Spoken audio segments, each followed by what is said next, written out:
দর্শক আমন্ত্রণ দীপ্ত সংবাদে আপনাদের সঙ্গে এই মুহূর্তে রয়েছে আমি রুবায়েত হাসান। আর শুরুতেই থাকছে প্রধান খবরের শিরোনাম। লেবাননে হামলা চালাতে গিয়ে ৮ ইসরায়েলি সেনা নিহত, তেল আবিবে অবাঞ্ছিত জাতিসংঘ প্রধান। শনিবার থেকে ফের রাজনৈতিক দলগুলোর সঙ্গে বসছেন প্রধান উপদেষ্টা, সংস্কার ইস্যুতে আলোচনা। এটা কাজের অগ্রগতি সম্পর্কে অবহিত করা হবে তাদেরকে, এবং দেশের আইন শৃঙ্খলা বিষয়েও তাদের সাথে কথা হবে এবং তাদের পরামর্শ নেওয়া হবে। সরকারি চাকরিতে প্রবেশের বয়স বাড়ানোর পক্ষে পর্যালোচনা কমিটি, ৩৫-এ অটল আন্দোলনকারীরা। গণঅভ্যুত্থানে হেলিকপ্টার থেকে গুলি চালানো অস্বীকার করল র্যাব, সাগর রুনি ইস্যুতেও নিশ্চুপ।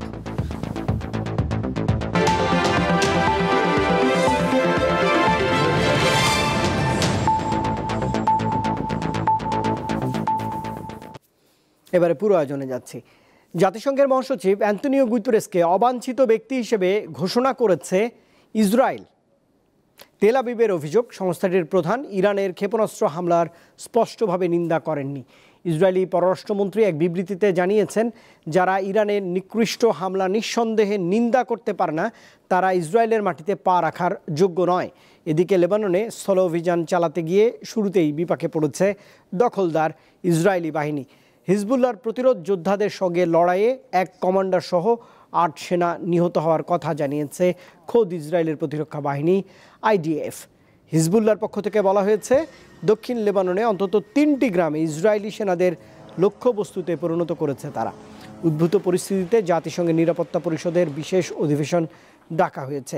কিছুক্ষণ আগে শুরু হওয়া ওই বৈঠকে উভয় পক্ষই নিজেদের যুক্তিতর্ক তুলে ধরছেন।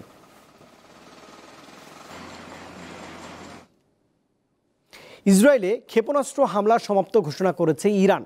বুধবার ভোরে তেহরান জানিয়েছে, আর কোনো উস্কানি না আসলে ইসরায়েলের উপর হামলা চালানো হবে না।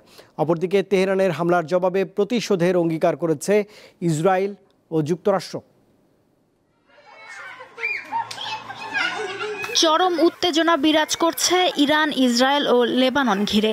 একে অপরকে লক্ষ্য করে পাল্টাপাল্টি হামলা চালানো হচ্ছে। তেল আবিবে মঙ্গলবার ১৮০টির বেশি ব্যালিস্টিক ক্ষেপণাস্ত্র ছোড়ে ইরান। এর জেরে ইরানকে চরম মূল্য দিতে হবে বলে হুঁশিয়ারি দিয়েছেন ইসরায়েলি প্রধানমন্ত্রী বেনিয়ামিন নেতানিয়াহু। ইরান বড় ভুল করল, এর জন্য দেশটিকে চরম মূল্য দিতে হবে, কারণ আমাদের প্রতিরক্ষা অনেক সুদৃঢ়। অতীতে একাধিকবার এর প্রমাণ দিয়েছি যে আমাদের ওপর হামলা চালাই, আমরা তার ওপর হামলা চালাবো। আর ওয়াশিংটন বলেছে, দীর্ঘদিনের মিত্র ইসরায়েলের সঙ্গে এমনভাবে কাজ করবে যাতে ইরানকে চরম পরিণতি ভোগ করতে হয়। ইরান বলছে, গাজা ও লেবাননে ভয়াবহ হামলার পাশাপাশি হামাস, হিজবুল্লাহ ও ইসলামিক রেভলিউশনারি গার্ডের নেতাদের হত্যার প্রতিক্রিয়া হিসেবে ইসরায়েলে হামলা চালানো হয়েছে।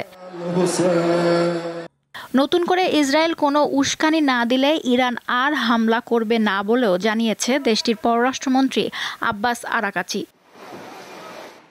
এদিকে মধ্যপ্রাচ্যের চলমান ইস্যু নিয়ে আলোচনার জন্য জাতিসংঘ নিরাপত্তা পরিষদ আজ একটি বৈঠক ডেকেছে। এরই মধ্যে তাৎক্ষণিক যুদ্ধবিরতির আহ্বান জানিয়েছে ইউরোপীয় ইউনিয়ন। লুৎফা ফৌজিয়া, দীপ্ত, বার্তাকক্ষ। দেশের প্রধান রাজনৈতিক দলগুলোর সঙ্গে ফের সংলাপে বসছেন অন্তর্বর্তীকালীন সরকারের প্রধান উপদেষ্টা ডক্টর মোহাম্মদ ইউনূস। সন্ধ্যায় রাজধানীর ফরেন সার্ভিস একাডেমিতে ব্রিফিংয়ে এই তথ্য জানিয়েছেন প্রধান উপদেষ্টার প্রেস সচিব। আলোচনার মুখ্য বিষয় হতে পারে ৬ সংস্কার কমিশনের কাজের অগ্রগতি সম্পর্কে রাজনৈতিক দলগুলোকে অবহিত করা। গত ৮ আগস্ট শপথ নেয়া ডক্টর মোহাম্মদ ইউনূসের নেতৃত্বাধীন বর্তমান অন্তর্বর্তী সরকারের বয়স ২ মাসও পূর্ণ হয়নি। এরই মধ্যে ২ দফায় বিএনপি ও জামায়াত সহ রাজনৈতিক দলগুলোর সঙ্গে উপদেষ্টা পরিষদের বৈঠক হয়েছে। দায়িত্ব গ্রহণের পর বর্তমান সরকার নানা খাতে দেশের সংস্কারের উদ্যোগ নেয়। সেজন্য গঠিত হয় ৬টি সংস্কার কমিশন। প্রধান উপদেষ্টার প্রেস সচিব জানান, এবারের সংলাপের অন্যতম উদ্দেশ্য সংস্কার কমিশনের অগ্রগতি নিয়ে আলোচনা। যে কমিশনগুলো যেটা হয়েছে, আপনারা জানেন ৬টা কমিশন হয়েছে, এটার কাজের অগ্রগতি সম্পর্কে অবহিত করা হবে তাদেরকে, এবং দেশের আইন শৃঙ্খলা বিষয়েও তাদের সাথে কথা হবে এবং তাদের পরামর্শ নেওয়া হবে। তিনি জানান, সংলাপে রাজনৈতিক দলগুলোকে অংশ নিতে আমন্ত্রণ জানানো হবে। তবে কতগুলো বা কোন কোন রাজনৈতিক দল আমন্ত্রণ পাবে সে বিষয়ে স্পষ্টভাবে কিছু উল্লেখ করেননি প্রধান উপদেষ্টার প্রেস সচিব। 2-3 দিনের মধ্যে এই কমিশনগুলো ফর্ম হবে ফুললি। কমিশন কিন্তু প্রধান যখন নাম ঘোষণা হয়েছে তারা কিন্তু কাজ করছে, তাদের টার্মস অফ রেফারেন্সও কিন্তু ঠিক হয়ে গেছে, তারা এখন অফিসের স্পেস খুঁজছেন। এখন যেটা হচ্ছে যে কিছু নাম যারা মেম্বার হবে ওই কমিশনগুলোর তাদের নিয়ে দু একটা সম্মতি চাওয়া হচ্ছে। সংলাপে দেশের আইন শৃঙ্খলা পরিস্থিতি নিয়ে আলোচনা এবং সে বিষয়ে রাজনৈতিক দলগুলোর পরামর্শ নেওয়া হতে পারে বলে প্রেস ব্রিফিংয়ে জানানো হয়। রাজনৈতিক দলগুলোর সাথে ডায়ালগটা হবে। আজিজুল ইসলাম, দীপ্ত সংবাদ, ঢাকা। ঢাকা নিযুক্ত ইতালির রাষ্ট্রদূত অ্যান্তোনিও আলেসান্দ্রো বলেছেন তার দেশ বাংলাদেশের পুলিশ সংস্কারে সহায়তা করবে। রাজধানীর তেজগাঁওয়ে বুধবার প্রধান উপদেষ্টা ডক্টর মোহাম্মদ ইউনূসের সঙ্গে সৌজন্য সাক্ষাৎকালে রাষ্ট্রদূত এই মন্তব্য করেছেন। আলোচনায় ইতালিতে নিরাপদ, সংগঠিত, নিয়মিত অভিবাসন, অর্থনৈতিক ও বাণিজ্য সহযোগিতা এবং পুলিশ সংস্কার প্রাধান্য পেয়েছে। এ সময় মেলোনি আরও বলেছেন, উভয় দেশেরই অবৈধ অভিবাসন ঠেকাতে জোর প্রচেষ্টা চালানো উচিত। রাষ্ট্রদূত আশা প্রকাশ করেছেন দুই দেশের মধ্যে দ্বিপক্ষীয় বাণিজ্য শিগগিরই ঘুরে দাঁড়াবে।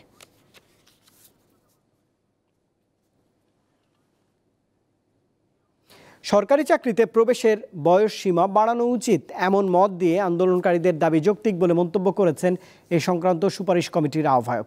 তবে বয়স কত বাড়ানোর সুপারিশ করা হবে তা চূড়ান্ত হয়নি। বুধবার সচিবালয়ে সমন্বয়কদের সঙ্গে বৈঠক শেষে তিনি এসব কথা জানিয়েছেন। সরকারি চাকরিতে প্রবেশের ন্যূনতম বয়স ৩৫ করার দাবিতে গত ৩০ সেপ্টেম্বর প্রধান উপদেষ্টার বাসভবন যমুনার সামনে দিনভর আন্দোলন করে শিক্ষার্থীরা। ওই দিন সন্ধ্যায় আন্দোলনকারীদের সঙ্গে বসে বয়স বাড়ানোর দাবি পরীক্ষা নিরীক্ষা করে সুপারিশ করতে একটি কমিটি গঠন করে সরকার। বুধবার আন্দোলনরত শিক্ষার্থীদের সমন্বয়কদের সাথে সচিবালয়ে জনপ্রশাসন মন্ত্রণালয়ে বৈঠকে বসে কমিটি। বৈঠক শেষে সমন্বয়করা জানান, সরকারি চাকরিতে প্রবেশের ন্যূনতম বয়স ৩৫ করার দাবিটি যুক্তিসঙ্গত। তাদের আশা সমাধান দেবে সুপারিশ কমিটি। এই যৌক্তিকতার নিরিখে আমাদের আলোচনাগুলোকে স্যাররা অ্যাপ্রিসিয়েট করেছেন এবং স্যাররা আমাদের কথাগুলোকে বিশ্লেষণ করে আগামী 7 কার্য দিবসের মধ্যে একটি চমৎকার বৈষম্যহীন বাংলাদেশ গড়ে তোলার জন্য একটি প্রতিবেদন প্রকাশ করবেন। আমরা স্যারকে দাবি জানিয়েছি, স্যার এমন একটি সুন্দরভাবে সমাধানের পথ বেছে নেবেন যাতে আন্দোলন মাঠে থেকে না যায়। আন্দোলনরত শিক্ষার্থীদের সঙ্গে একমত পোষণ করে কমিটির আহ্বায়ক আব্দুল মুঈদ চৌধুরী জানান, সার্বিক দিক বিবেচনায় তাদের দাবি যৌক্তিক। এটা নিয়ে কাজ শেষে যথাসময়ে সুপারিশ করবে কমিটি। ইউনিভার্সিটি সেশন জট, কোভিড, এই সমস্ত কারণে অনেক ছাত্রছাত্রী একটা সেগমেন্ট এরা এফেক্টেড হয়েছে খুব সিভিয়ারলি। কাজেই তাদেরকে এটা রিলিফ দেওয়া দরকার। বয়স বৃদ্ধি করার যৌক্তিকতা আছে, এ বিষয়ে কোনো সন্দেহ নেই।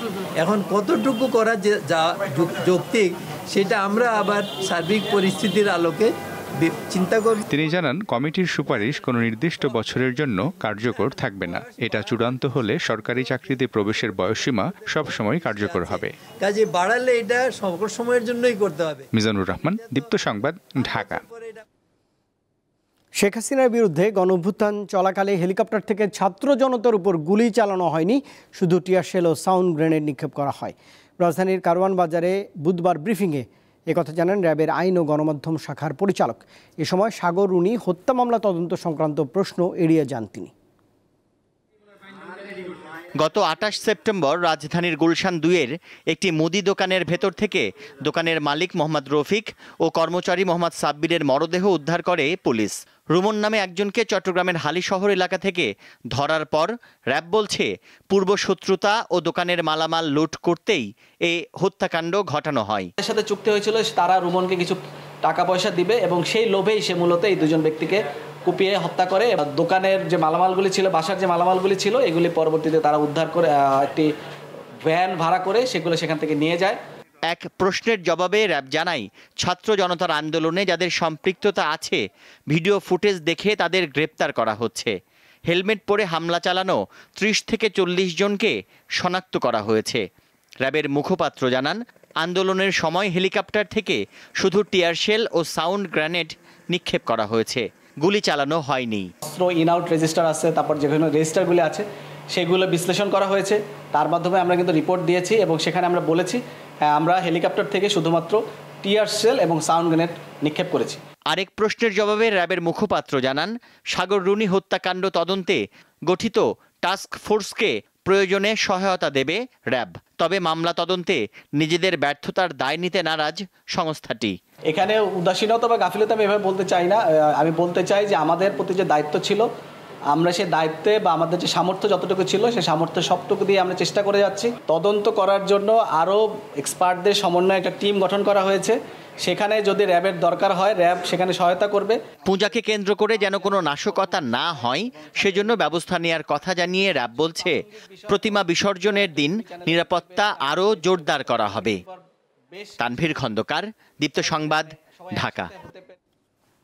চলতি অক্টোবর মাসের জন্য ভোক্তা পর্যায়ে এলপিজির নতুন দাম নির্ধারণ করা হয়েছে। নতুন দাম অনুযায়ী 12 কেজি সিলিন্ডারের দাম 35 টাকা বাড়িয়ে 1455 টাকা নির্ধারণ করা হয়েছে। Bangladesh energy regulatory commission BERC এক বিজ্ঞপ্তিতে এই তথ্য জানায়।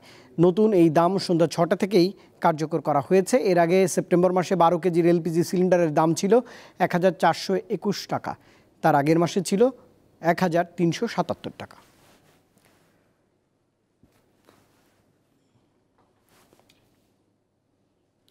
সারা দেশে গত 24 ঘন্টাতে ডেঙ্গু জ্বরে আক্রান্ত হয়ে আরও 8 জনের মৃত্যু হয়েছে। এ সময়ে 1017 জন নতুন ডেঙ্গু রোগী হাসপাতালে ভর্তিও হয়েছেন।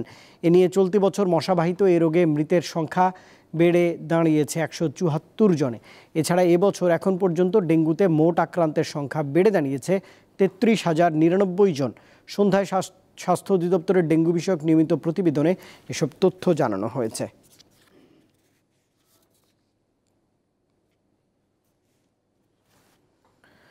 সাম্প্রতিক বন্যার সময় সংগ্রহ করা ত্রাণের 8 কোটি টাকা প্রধান উপদেষ্টার ত্রাণ তহবিলে জমা দিয়েছে বৈষম্য বিরোধী ছাত্র আন্দোলন। বিকেলে সচিবালয়ে আন্দোলনের সমন্বয়করা দুর্যোগ ব্যবস্থাপনা ও ত্রাণ উপদেষ্টা ফারুকি আজমের কাছে চেক হস্তান্তর করেন। এ সময় সমন্বয়করা জানিয়েছেন, গণত্রাণ কর্মসূচিতে বন্যার্তদের সহায়তার জন্য মোট 11,69,84,420 টাকা সংগ্রহ করা হয়। এর মধ্য থেকে মোট ব্যয় হয় 1,33,3207 টাকা। আর 1,91,00,000 টাকা উত্তরবঙ্গে বন্যার্তদের জন্য খরচ করা হবে বলেও জানান সমন্বয়করা। দুর্যোগ ব্যবস্থাপনা উপদেষ্টা জানিয়েছেন, ত্রাণ মন্ত্রণালয়ে এখন পর্যন্ত প্রায় 64.5 কোটি টাকা জমা পড়েছে। প্রধান উপদেষ্টার যে তহবিল, সেখানে আমরা 8 কোটি টাকা, এই যে অর্থ সেটির যে সঠিক ব্যবহার, পুনর্বাসনের যে সঠিক ব্যবহার, সেটার পর্যাপ্ত যে ব্যবস্থাপনা সেটি সরকারের রয়েছে, ত্রাণ মন্ত্রণালয়ে রয়েছে। সেই জায়গা থেকে আমরা চাই আমাদের এই টাকাটি তাদের মাধ্যমে সাধারণ মানুষের যে পুনর্বাসনের যে প্রক্রিয়াটি সাধারণ মানুষের কাছে যাতে পৌঁছে যায়। 1 অক্টোবর থেকে দেশের সকল সুপার শপে পলিথিন ব্যাগের ব্যবহার নিষিদ্ধ করা হয়েছে। রাজধানীর সুপার শপগুলোতে সরকারি সিদ্ধান্ত মেনে কাপড় বা পাটের ব্যাগ ব্যবহার করা হচ্ছে। তবে এসব ব্যাগের দাম বেশি বলে অভিযোগ ক্রেতাদের। বুধবার সকালে রাজধানীর শ্যামলীর প্রিন্স বাজারে গেলে দেখা যায় এখনও তারা পলিথিন বা টিস্যু ব্যাগ ব্যবহার করছে। দীপ্ত টিভির ক্যামেরা দেখে তড়িঘড়ি করে পাটের ব্যাগ আনা হয় কাউন্টারগুলোতে। মোহাম্মদপুর শাখার প্রিন্স বাজারেও দেখা যায় পলিথিন বা টিস্যু ব্যাগ। এই সুপার শপের কর্মীরা জানান, পাট বা কাপড়ের ব্যাগ সরবরাহ পর্যাপ্ত নয়। ছোট বড় মিলিয়ে প্রতিদিন আনুমানিক 1000-এর ওপর ব্যাগ লাগে। এদিকে ক্রেতারা সরকারের এই সিদ্ধান্তকে ইতিবাচক হিসেবেই দেখছেন। আজকে আপনারা আসার আগে এটা পেক হয়ে গিয়েছে, যে কারণে ওনারা বলল যে এই মুহূর্তে এটা দিচ্ছি, পরবর্তীতে আমরা করবো আর কি। পর্যাপ্ত পরিমাণে না থাকায় সকাল থেকে কিছুটা টিস্যু ব্যাগগুলো ইউজ করা হয়েছে। আর তারপর থেকে আমরা আবার পাটের ব্যাগ যখন অ্যাভেলেবেল হয়েছে তখন আবার দেওয়া শুরু করছি পাটের ব্যাগ। পাট তো আমাদের দেশীয় জিনিস, সেখানে যদি ব্যাগ তৈরি হয় তাতে অনেক দিক থেকে আমাদের দেশের মানুষও বাঁচবে আর আমরাও বাঁচবো, পরিবেশটাও বাঁচবে। প্রিন্স বাজারের ঠিক বিপরীত পাশেই আরেক সুপার শপ আগোরা। এখানকার চিত্র ভিন্ন। তারা সরকারি সিদ্ধান্ত মেনেই কাপড়ের ব্যাগ ব্যবহার করছেন। ধানমন্ডির ইউনিমার্টে গিয়েও দেখা যায় পর্যাপ্ত পরিমাণে পাটের ও কাপড়ের বিভিন্ন মানের ও আকারের ব্যাগ রেখেছেন তারা। কাস্টমাররা আমাদের এখান থেকে শপিং ব্যাগ কিনছে, সেটা চটের এবং ক্লথ ব্যাগ, তারা এটা পারচেস করে নিচ্ছে। আমরা এখন নর্মাল গভর্নমেন্ট থেকে যেটা আদেশ করা হয়েছে পরিবেশ বান্ধব যে ব্যাগটা, ওইটা আমরা ব্যবহার করছি, পাটের ব্যাগ। কিন্তু ব্যাগের দাম নিয়ে মিশ্র প্রতিক্রিয়া জানান ক্রেতারা। দাম আরও কমানো উচিত বলে মনে করেন তারা। পরিবেশের জন্য হলে তো ভালোই, কিন্তু যেটা হচ্ছে যে ব্যাগগুলো আমাদেরকে কিনতে হতো না, এখন কিনে নিয়ে যেতে হচ্ছে, এটাতে তো আমি হ্যাপি না। Polythene is the only cause যেটা নাকি ড্রেনেজ ব্লকস করে দিয়েছে। তবে এখানে যারা ব্যাগ দিচ্ছে এটার প্রাইস একটা আরও রিজনেবল হলে একটা ভালো হইতো জিনিস। পলিথিনের ব্যাগ ব্যবহার নিষিদ্ধ করার সিদ্ধান্ত পুরোপুরি বাস্তবায়ন হলে পরিবেশের ক্ষতি ও রাজধানীর জলাবদ্ধতা রোধ হবে বলে মনে করেন নগরবাসী। দিলশাদানি, দীপ্ত সংবাদ, ঢাকা। খেলার খবর। মেয়েদের টি-20 বিশ্বকাপ শুরু হচ্ছে আগামীকাল। উদ্বোধনী দিনেই বাংলাদেশ মুখোমুখি হবে প্রথমবারের মতো টি-20 বিশ্বকাপে অংশ নেয় স্কটল্যান্ডের। খেলা শুরু বাংলাদেশ সময় বিকেল 4টায়। 2014 থেকে 2024 10 বছর হয়ে গেছে কোনো ফরম্যাটের বিশ্বকাপেই ম্যাচ জয়ের স্বাদ পায়নি বাংলাদেশের নারী ক্রিকেট দল, অথচ মাঝে আছে এশিয়ার শ্রেষ্ঠত্ব জয়ের নজির।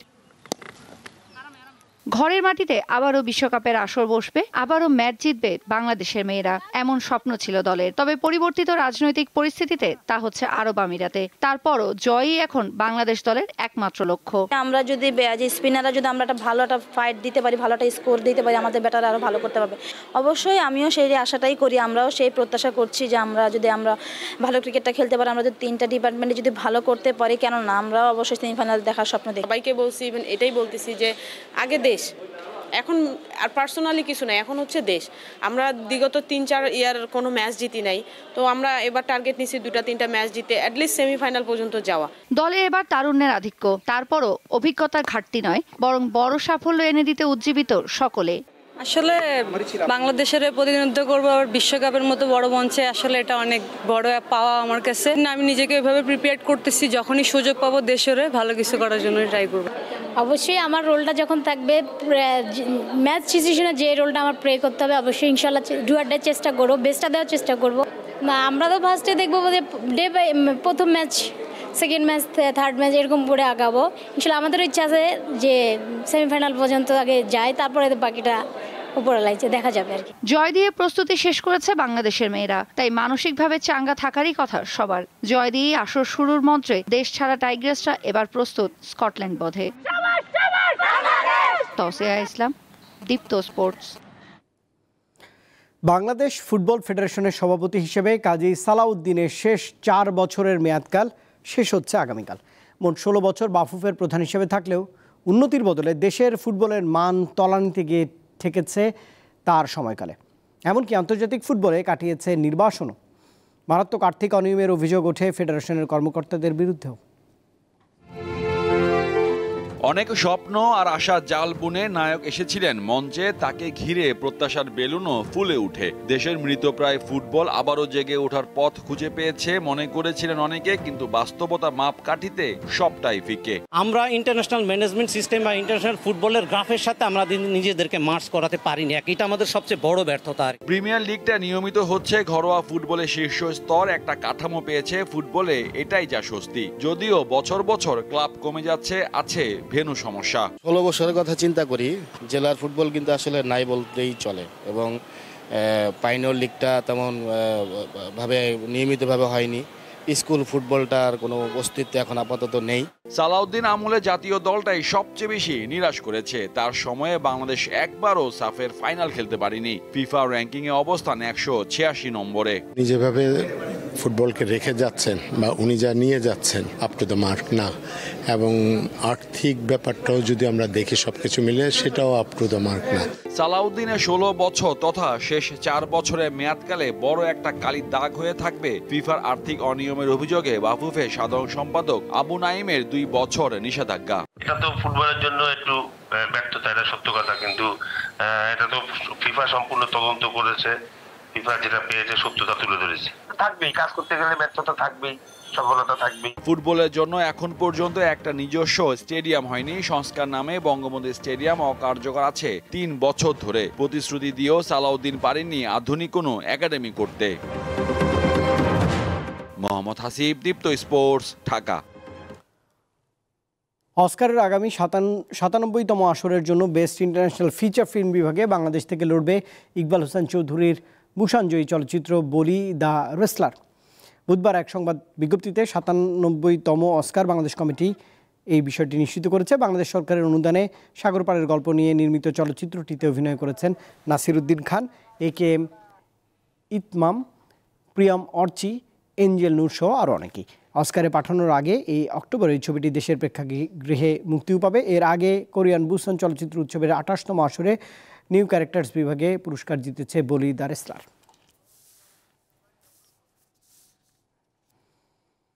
এর সঙ্গে শেষ করছি দ্বিতীয় সংবাদ, তবে শেষ করার আগে প্রধান খবরের শিরোনাম জানাবো আরেকবার।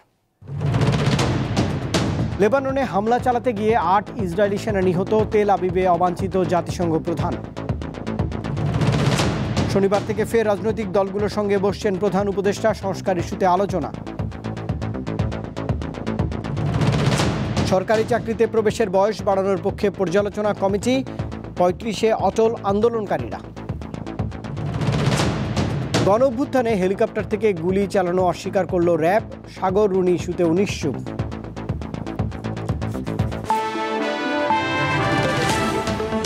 আর দর্শক, এই ছিল এখনকার মতো। তখন সঙ্গে থাকবার জন্য ধন্যবাদ সবাইকে। আরও তথ্য বিনোদনের জন্য যুক্ত থাকতে পারেন দীপ্ত টেলিভিশনের ডিজিটাল প্ল্যাটফর্মগুলোতে।